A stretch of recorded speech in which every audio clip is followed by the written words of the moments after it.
हरियाणा में निकाय चुनाव का दंगल जीतने के लिए बीजेपी और कांग्रेस ने पूरा दम लगा दिया है। आज रोहतक में मुख्यमंत्री सैनी ने संकल्प पत्र जारी किया। वह कांग्रेस भी शहरों में हरियाली बढ़ाने, प्रदूषण को कम करने, साफ सफाई की व्यवस्था को बेहतर करना, भ्रष्टाचार और अपराध जैसे वादे अपराध को कम करने की वादे कर चुकी है।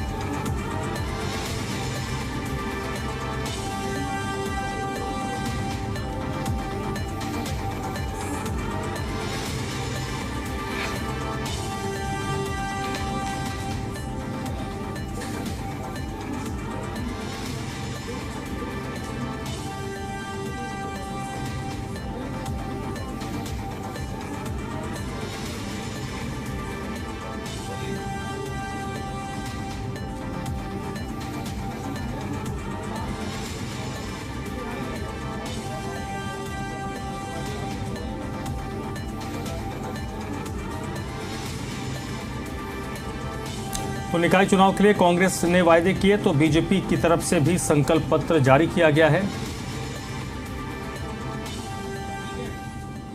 हरियाणा में निकाय चुनाव के लिए बीजेपी ने अपना संकल्प पत्र जारी किया। रोहतक में मुख्यमंत्री ने संकल्प पत्र को जारी किया, जिसमें बीजेपी ने कई बड़ी घोषणाएं की हैं। संकल्प पत्र में बीजेपी ने ग्रामीण और शहरी क्षेत्रों में 20 वर्षों से ज्यादा समय से काबिज सभी परिवारों को जमीन और मकान का मालिकाना हक देकर उनकी रजिस्ट्री करवाने का वादा किया है। साथ ही जो मकान महिलाओं के नाम है उन्हें 25% हाउस टैक्स में छूट दी जाएगी। 44 अवैध कॉलोनियों को वैध किया जाएगा। पार्कों में विशेषों में आदर्श पार्क बनाए जाएंगे, जिसमें दिव्यांगों के लिए विशेष सुविधा उपलब्ध होगी। ऑक्सीजन पार्क और पार्कों में योग के लिए विशेष स्थान बनाया जाएगा।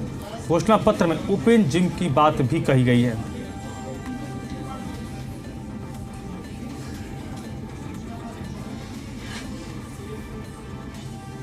संकल्प पत्र जारी किया है। इस संकल्प पत्र में हमने 21 ऐसे बिंदु जो हरियाणा प्रदेश के लोगों से विचार विमर्श करके वो लिए हैं, ताकि ये ट्रिपल इंजन की सरकार तीव्र गति से इस हरियाणा के विकास को सुनिश्चित कर सके। हम अपना विधानसभा का संकल्प पत्र भी और ये स्थानीय निकाय का संकल्प पत्र भी, ये हमारी गारंटी है कि हम इसको पूरा करने का काम करेंगे, ताकि हरियाणा के जन जन को राहत मिले। उसको लेकर के हमने आज ये संकल्प पत्र जारी किया है।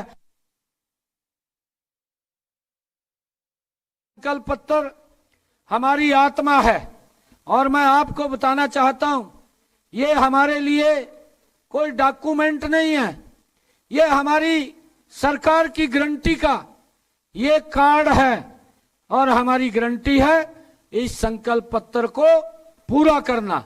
हमने 2019 का जो विधानसभा का चुनाव था, उसमें जितने वायदे हमने किए थे उन सब को हमने पूरा किया है। और मैंने बताया है हमारी सरकार को अभी 100 दिन पूरे हुए हैं, जिसमें 18 ऐसे महत्वपूर्ण बिंदु हैं जो हरियाणा प्रदेश के लोगों के जीवन को जिन्होंने बदलने का काम किया है, हमने वो पूरे किए हैं। उसका लाभ हरियाणा के लोगों को मिल रहा है। ये डॉक्यूमेंट, ये हमारी आत्मा है और हम इसे भगवान के रूप में पूजते हैं। ये पूरा करना, ये मेरी सरकार की गारंटी है। रोहतक में भारतीय जनता पार्टी के घोषणा पत्र का मुख्यमंत्री ने अनावरण किया, जिसमें कई वायदे भारतीय जनता पार्टी की तरफ से शहर की सरकार के लिए किया है। कांग्रेस के वायदे और भारतीय जनता पार्टी के वायदे। विजय नायर इस वक्त मेरे साथ रोहतक से जुड़े हैं और इस वक्त विजय राणा भी हमारे साथ जुड़ चुके हैं। सर, पहले शशि आप बताइए, भारतीय जनता पार्टी ने फोकस किया है शहर की मूलभूत चीज़ों को दुरुस्त करने का। ये कंटिन्यूटी के तरीके से सरकार है और जो ट्रिपल इंजन की सरकार भारतीय जनता पार्टी बनाने की बात कह रही है। मुख्यमंत्री का आधार क्या था जब वो प्रेस से बात कर रहे थे, अपनी घोषणाओं को जारी कर रहे थे, बता रहे थे कि कैसे सरकार शहरों की सूरत और को बदलेगी? देखिए, भारतीय जनता पार्टी ने आज अपना संकल्प पत्र जारी किया है। वैसे तो देखा जाए तो इसमें कुछ एक बातें आप नई कह सकते हैं, बाकी सारी बातें ऐसी हैं जो एक स्थानीय निकाय के चुनाव या शहर के चुनाव में या शहर के विकास के लिए जरूरी हो जाती है, उन्हीं बातों को बीजेपी ने अपने संकल्प पत्र में लिया है। अगर मैं बात करूं एक उनकी घोषणा के एग्जाम्पल के तौर पर, जैसे मालिकाना हक की बात उन्होंने की है, जो 20 सालों से एक जगह पर रह रहे हैं, पंचायती जगह हो चाहे सरकार की जगह हो, शहरी और ग्रामीण दोनों क्षेत्रों की उन्होंने बात की है। तो ये मुद्दा जो था, ये मुद्दा विधानसभा चुनाव में भी उठा था और इसी मुद्दा को उन्होंने इसमें भी शामिल किया है। और मुख्यतः जितनी भी बातें हैं, चाहे वो पार्कों की स्थिति हो, इलेक्ट्रिक बस लाने की बात हो, हाँ इसमें कुछ नई बातें जरूर शामिल है, जैसे कि महिलाओं के लिए पिंक टॉयलेट बनाने की बात की गई है। फिर बहुत सी ऐसी बातें भी हैं जिस पर विपक्ष या कांग्रेस हमेशा से बात करती आ रही है, वो फिर चाहे हाउस टैक्स की बात हो या प्रॉपर्टी आईडी की बात हो, हाउस टैक्स का जिक्र भी इसमें किया गया है। तो मुख्य रूप से कांग्रेस के घोषणा पत्र के बाद बीजेपी ने अपने संकल्प पत्र में यही बताने की कोशिश की है कि हमारी सरकार है यहाँ पर भी और केंद्र में भी हमारी सरकार है। ऐसे में अगर आप शहर का विकास करना चाहता है तो वो सही मायने में हम लोग यानी कि भारतीय जनता पार्टी ही कर सकती है। एक तो ये संदेश देने की कोशिश की है, दूसरा वो सब चीजें जो एक शहर को के विकास के लिए जरूरी होती है वो सब उन्होंने अपने संकल्प पत्र में शामिल की गई है। चाहे वो फिर इलेक्ट्रॉनिक बस चलाने की बात हो या शहरों के दूसरे मुद्दे, वो तमाम बातें, इसमें पार्कों को सुंदर बनाने की बात हो। ये पहले भी पिछले 5 साल में अगर हिसार की बात करूं तो 5 साल जो मेयर थे वो भारतीय जनता पार्टी के ही थे, उन्होंने कोशिशें भी की है। फिर एक मुद्दा ऐसा है जो पिछले 10 सालों से हर बार उठता है, वो है बेसहारा पशुओं का। वो हर निगम के चुनाव में, हर विधानसभा चुनाव में उठता है। उसको भी भारतीय जनता पार्टी ने एक बार फिर से उस मामले में और आगे बढ़ने की बात की है। तो सीधा सीधा एक शहर के विकास के लिए जो भी जरूरी चीजें हैं वो सब भारतीय जनता पार्टी ने पूरी प्लानिंग के साथ, पूरी सोच समझ के साथ इसे अपने संकल्प पत्र में शामिल किया है। ठीक है, शशि आप बनी रहिएगा। इस वक्त मेरे साथ चंडीगढ़ से हमारे सहयोगी जुड़े हुए हैं। जिस तरीके से घोषणा पत्र आया है, भारतीय जनता पार्टी का विजय और कांग्रेस ने भी कुछ वायदे किए हैं, मोटे तौर पर दोनों में एक जैसी ही बातें हैं, क्योंकि शहर की जो शहर की सरकार होती है उनका जो कार्य क्षेत्र होता है वो बहुत सीमित होता है और ऐसा होता है जो सीधे सीधे आम लोगों की सहूलियत से जुड़ा होता है। आप आम आदमी के जीवन को कैसे बेहतर कर पाएं, वो काम शहर की सरकार का होता है। अब आपको लगता है कि जो गेंद है वो पब्लिक के पाले में है कि वो किसकी बातों पे भरोसा करती है? बिल्कुल, जब चुनाव होता है तो गेंद तो पब्लिक के पाले में ही होती है। बिल्कुल सही कहा आपने। वही फैसला करेगी कि जो दोनों पार्टी की ओर से वादे आज किए गए हैं उन वादों पर विश्वास जो है वो जनता किस पार्टी पर करती है, किस पार्टी के वादों पर विश्वास किया जाता है। दोनों के जो घोषणा पत्र पार्टी ने जारी किए हैं, तो भाजपा की ओर से सभी, जैसे मुख्यमंत्री को हम सुन रहे थे, तो उन्होंने साफ तौर पर कहा कि ये हमारा एक संकल्प पत्र है और इसको पूरा करना हमारी सबसे बड़ी जिम्मेदारी है। इसको सिर्फ घोषणा पत्र ना समझा जाए। तो इस तरह की बड़ी बातें जो मुख्यमंत्री की ओर से कही गई हैं और नई सरकार ने जो 100 दिन में काम किए वो भी उन्होंने गिनवाए कि सरकार ने आते ही अपने जो विधानसभा के समय जो संकल्प पत्र जारी किया था उस पर कितनी तेजी से सरकार काम कर रही है और उसी तरह से जो निकाय चुनाव का जो घोषणा पत्र है उस पर भी इस तेजी से काम किया जाएगा। अगर जो बातें लिखी गई हैं, क्योंकि निकाय चुनाव में स्थानीय मुद्दे होते हैं, शहरों से जुड़े मुद्दे होते हैं, तो मुद्दों में कोई बहुत ज़्यादा फर्क तो हम नहीं कह सकते कि देखने को मिलेगा, क्योंकि चाहे लाइब्रेरी बनाने की बात हो, पीने के साफ पानी की बात हो, सफाई व्यवस्था की बात हो, महिलाओं के लिए टॉयलेट बनाने की बात हो, तो ये दोनों ही संकल्प पत्रों में या घोषणा पत्रों में ये दोनों ही बातें शामिल की गई हैं। हालांकि जो अगर हम कुछ एक दो बातें अलग कहें तो जिस तरह अभी शशि ने बताया कि मालिकाना हक की बात की गई है भाजपा के घोषणा पत्र में, और महिलाओं के नाम अगर रजिस्ट्री होती है ज़मीन की, मकान की, तो उनको 25% की छूट दी जाएगी। ये एक बड़ी घोषणा हम कह सकते हैं कि महिलाओं के नाम रजिस्ट्री होगी तो लोगों को जो है रजिस्ट्री का जो पैसा खर्च होता है उसमें एक बड़ी राहत मिलेगी। गरीबी रेखा से जो लोग रहते हैं उनको पक्के मकान दिए जाएंगे। इसके अलावा जो लोग इस तरह की घोषणा जो है वो कांग्रेस के घोषणा पत्र जब देखें तो उसमें उन्होंने भी ये बात लिखी है कि जो लोग गरीबी रेखा से नीचे हैं, जो कि झोंपड़ी में रहते हैं, उनको आवास मुहैया करवाए जाएंगे। कांग्रेस अगर निकाय चुनाव में जीतती है तो ये घोषणा पूरी की जाएगी। इसके अलावा अगर अलग बात हम कहें तो कहीं ना कहीं इस कांग्रेस ने घोषणा पत्र में सरकार पर हमला बोलने से नहीं चूकी है, क्योंकि यहाँ भी ये कहा गया है कि जो भ्रष्टाचार फैला हुआ है प्रदेश में उसको कम किया जाएगा, अपराध रोकने के लिए काम किया जाएगा। यानी कहीं ना कहीं एक हमला बोलने की कोशिश जो है कांग्रेस की ओर से की गई है घोषणा पत्र में, जबकि भाजपा जो है अपने कामकाज जो है पूरी तरह से अस्वस्थ है, तो इसलिए इस तरह की बातों को शामिल नहीं उसमें किया गया है। इसके अलावा कांग्रेस ने ये भी एक बात इसमें जो अलग बात शामिल की है वो ये किया कि प्रॉपर्टी आईडी जैसे जो ऑनलाइन सेवाएं सरकार की चल रही हैं उनका सरलीकरण किया जाएगा।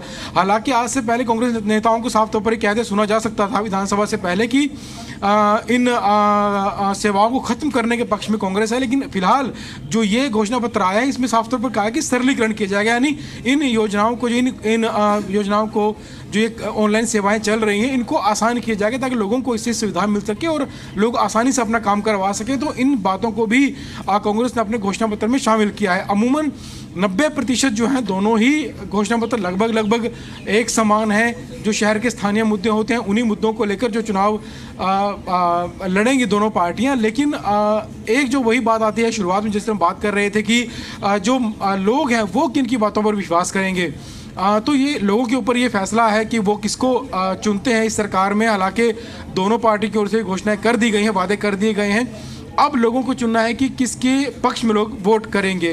और अगर हम देश भर में किसी भी राज्य के निकाय चुनाव को उठाकर देखें तो एक सामान्य सी बात दिखती है कि जो पार्टी जो सरकार होती है प्रदेश में उसके उम्मीदवारों को इस बात का फ़ायदा ज़रूर मिलता है, क्योंकि लोगों के मन में ये ज़रूर रहता है कि अगर हम पार्टी के ही उम्मीदवार को जितवाएंगे जिसकी सरकार है तो कहने की काम ज़्यादा आसानी से हो पाएंगे, क्योंकि विपक्ष के जो उम्मीदवार हैं कई बार ये कहते सुने जाते हैं कि सरकार उनकी बात नहीं सुनती, घोषणाएं पूरी नहीं करती।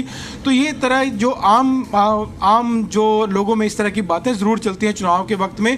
हालांकि भाजपा की सरकार प्रदेश में बन चुकी है, 100 दिन हो चुके हैं, भाजपा अपना काम कर रही है, सरकार अपना काम कर रही है, लेकिन इसके बावजूद लोग कितने खुश हैं सरकार के कामकाज से और कांग्रेस जो वादे कर रही है, क्या कांग्रेस को इस बार इन चुनाव में लोग मौका देंगे या फिर इस बार भी भाजपा के ही पक्ष में लोग जाएंगे, ये तो खैर चुनाव के बाद ये बात साफ हो पाएगी। लेकिन जो घोषणा पत्र जारी किए गए हैं वो लगभग एक समान है, कोई बहुत ज़्यादा फर्क नहीं है। स्थानीय मुद्दों पर घोषणा पत्र जारी किए गए हैं और ये भी खास बात रही इन घोषणा पत्रों की कि लोगों को राहत देने के लिए कई घोषणाएं की गई हैं। खासतौर पर जिस तरीके से भाजपा के घोषणा पत्र में जो बातें कही गई हैं, महिलाओं को छूट दी जाएगी, ज़मीनों का मकानों का मालिकाना हक दिया जाएगा या गरीबों के लिए आवास उपलब्ध करवाए जाएंगे, जो गरीबी रेखा नीचे लोग रहते हैं मुफ्त प्लॉट दिए जाएंगे। और एक बात भी दोनों पार्टियों ने लिखी है कि जो अवैध कॉलोनियाँ जो रह गई हैं प्रदेश में उनको वैध किया जाएगा। हालांकि सरकार ये काम आसानी से कर सकती है कि जो भी अवैध कॉलोनी है उनको वैध कर सकती है, या वैध कॉलोनी के बीच में कोई ज़मीन ऐसी है, ज़मीन का टुकड़ा ऐसा है जो अभी तक वैध नहीं है, उसको वैध किया जाएगा। यही सेम घोषणा जो है वो कांग्रेस की ओर से भी की गई है कि अवैध कॉलोनियों को वैध किया जाएगा। हालांकि कांग्रेस किस तरह से ये काम कर सकती है अगर निकाय चुनाव में उसके उम्मीदवार जीतते हैं, क्योंकि बिना सरकार की सहायता के ये इस तरह के जो काम है वो नहीं हो सकते, तो सरकार के लिए करना आसान होगा। और इससे पहले भी सरकार ने सैकड़ों कॉलोनियों को जो है वो वैध किया है हरियाणा में पिछली सरकार के दौरान। तो तमाम तरह के वादे जो किए गए हैं दोनों पार्टी की ओर से, लेकिन फैसला जो है वो लोगों को करना है।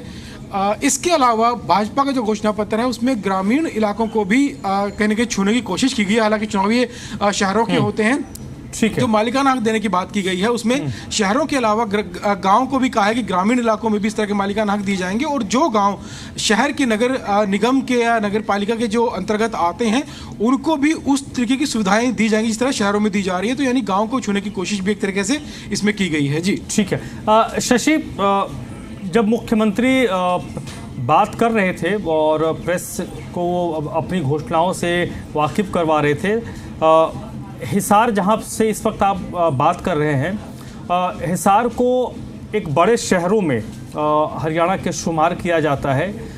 और एक समस्याएं अगर हम उत्तर हरियाणा की शहरों की बोले और दक्षिण हरियाणा के शहरों की बोले तो थोड़ी डिफरेंट भी है। तो ये घोषणा पत्र क्या एक समाहित है या फिर अलग अलग में जिस तरीके की समस्याएं रही थी उनको भी इसमें फोकस किया गया है घोषणा पत्र में?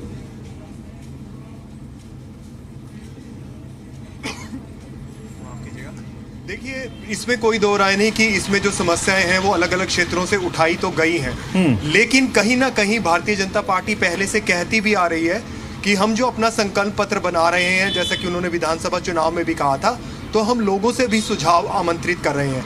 तो उसमें भी कहीं ना कहीं ये झलक भी देखने को मिलती है। बेशक जैसे मैंने आपको बताया कि हिसार में आवारा पशुओं की समस्या एक बड़ी समस्या है, बहुत से ऐसे हादसे भी हुए हैं समस्या को लेकर, जिसके कारण लोगों को अपनी जान से हाथ धोना पड़ा था। तो इस तरह की समस्याएं यहाँ पर हिसार में हैं भी, और आप मानेंगे कि इस समस्या को लेकर पिछले 15 सालों में हर बार हिसार में ये मुद्दा बड़े ही जोर शोर से उठता है।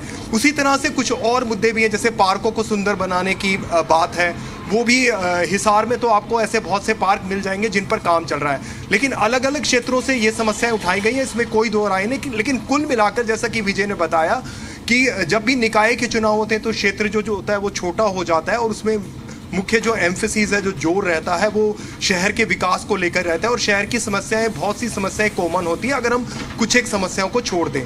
तो अलग अलग क्षेत्रों की समस्याएं भी उठाई गई हैं और कुल मिलाकर कॉमन समस्याएं भी उठाई गई हैं। जैसे इलेक्ट्रिक बस की बात है, अगर मैं गुड़गांव की बात करूं, फरीदाबाद की बात करूं, पानीपत की बात करूं, यहाँ पहले से इलेक्ट्रिक बसें चल रही थी। अब हिसार में भी पिछले दिनों ये कदम तो उठाया गया है, लेकिन आने वाले दिनों में, जैसे कि आज मुख्यमंत्री ने खुद कहा कि हम इलेक्ट्रिक बसों की शुरुआत करने जा रहे हैं, तो इनकी संख्या और बढ़ेगी और निश्चित तौर पर प्रदूषण पर भी रोक लगती है। इस तरह की बहुत सी बातें। फिर मालिकाना हक की जो बात है वो भी मैं आपको बताऊं कि पिछले दिनों विधानसभा चुनाव में भी ये मामला उठा था। हिसार के पास ही पीरावली है जहां पर ये मुद्दा उठा था, मालिकाना हक देने की बात उठी थी, जिसे कुलदीप बिश्नोई ने भी उठाया था।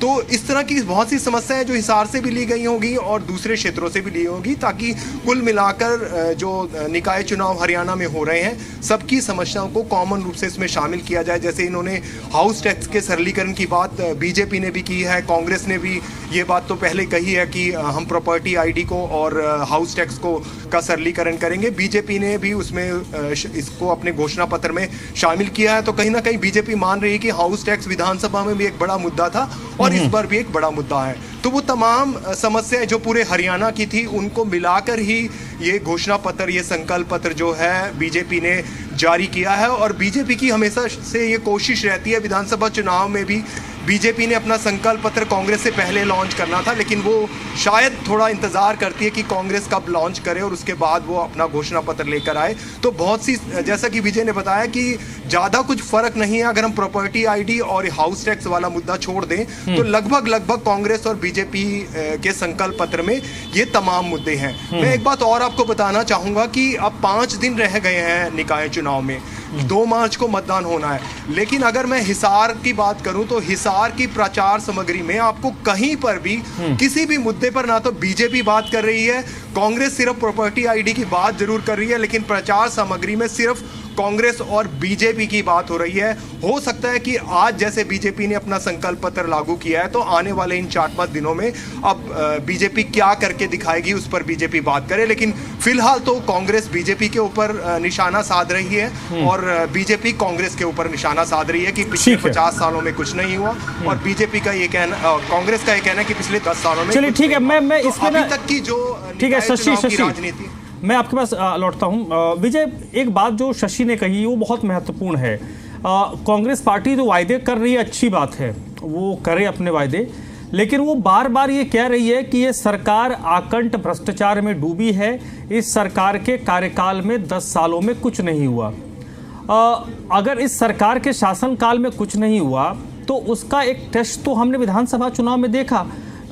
हालांकि कांग्रेस और बीजेपी का वोट परसेंटेज 1% से भी कम है, लेकिन 10-11 सीटें बीजेपी की ज़्यादा रही हैं। यानी पब्लिक तो इस बात से कांग्रेस की बात से कन्विंस नहीं हुई है। क्या कांग्रेस को लगता है कि ये जो 1% से भी कम का अंतर है, इसको थोड़ा और अगर हम झटका देंगे, थोड़ा और जोर लगाएंगे, तो ये इसको शायद हम क्रॉस कर जाएं और नगर निगम के चुनाव में अपना प्रेजेंस दर्ज करा पाए? लेकिन इसका एक दूसरा भी पक्ष है।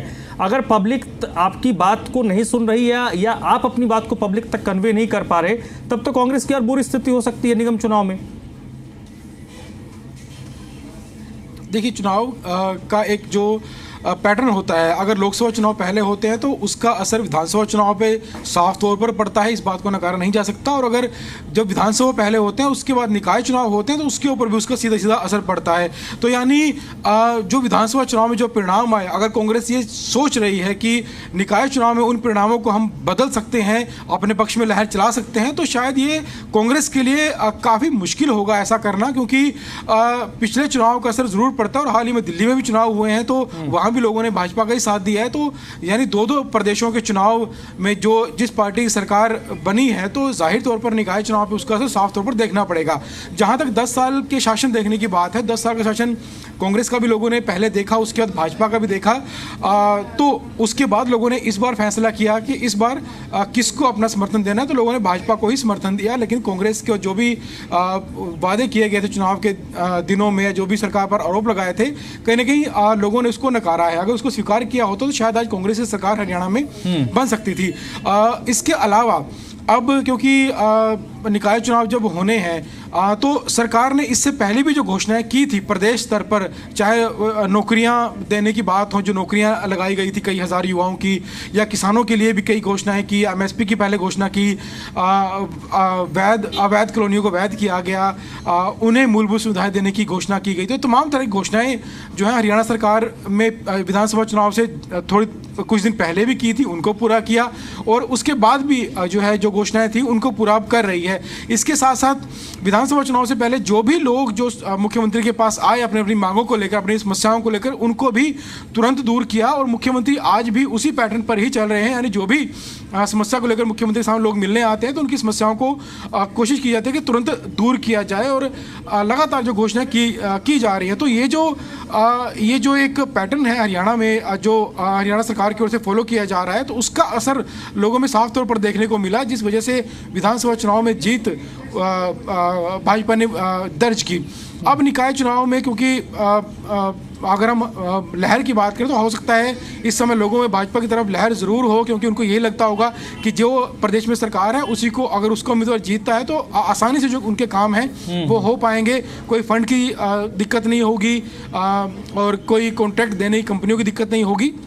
तो कहीं ना कहीं इस बात का फर्क जरूर पड़ता है, चाहे कांग्रेस के कार्यकर्ता खुद ही इसमें काम कर रहे हों, लेकिन मन में ये बात जरूर रहती है। और कांग्रेस के लिए इस समय बेहद मुश्किल होगा कि विधानसभा के चुनाव परिणाम है उसको निकाय चुनाव में बदल पाए, और इन चुनाव को परिणाम को बदलना जो है अपने पक्ष में करना कांग्रेस के लिए बड़ी चुनौती जरूर है, क्योंकि हरियाणा में उपस्थिति दर्ज कराना इस समय कांग्रेस के लिए बेहद ज़रूरी है हरियाणा की राजनीति में, क्योंकि अगर ये चुनाव में भी कांग्रेस को हार मिलती है तो कांग्रेस के लिए ये बेहद खराब बात होगी, और हरियाणा कांग्रेस के नेताओं का जो लोगों में विश्वास है वो भी कम होगा, जो कांग्रेस कार्यकर्ता हैं, और केंद्र में जो हाईकमान है कांग्रेस की वहाँ पर भी कम होगा। यानी कांग्रेस का लगातार जो ग्राफ है उसमें एक और गिरावट जो है इस चुनाव के बाद दर्ज हो जाएगी। और कांग्रेस के नेता इस बात को भली भांति समझते भी हैं, जो हरियाणा कांग्रेस के सीनियर नेता हैं, और उनकी कोशिश यही है कि लोकसभा या विधानसभा के चुनाव को छोड़ने के बाद अब कहीं ना कहीं यहाँ जो निकाय चुनाव है यहाँ पर सफलता जरूर हासिल की जाए, ताकि हरियाणा की राजनीति में एक फिर से एक